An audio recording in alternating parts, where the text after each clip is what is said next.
Hey guys, you're welcome back to my YouTube channel. I am Charles Vicious. I know it's been a while, but I'm back.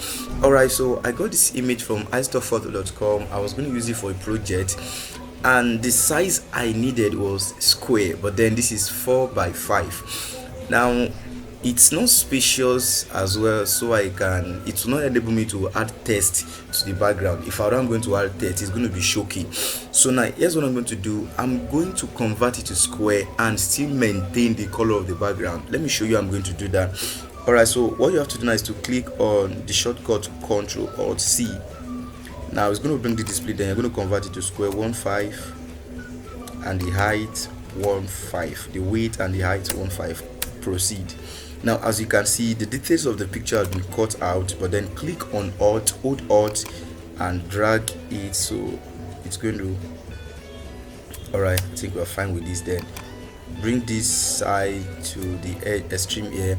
Now while you click on this the image, click shortcut M or come down to your marquee tool, then just do this.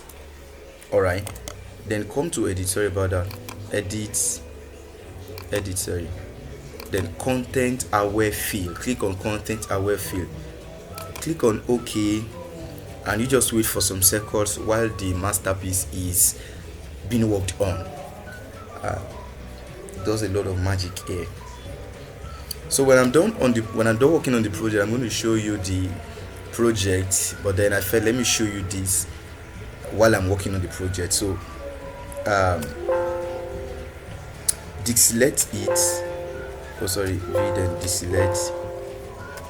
Alright, as you can see, we have a background, we have the square image, and we have enough space left here. As you can see, we have I'm sorry, what's happening, oh sorry. So as you can see, we have enough space left here. So this place is as you can see, we have all of these places to ourselves, so whatever you want to do, you can do all of that here. Alright, so thank you for joining me today. See you in my next tutorial video.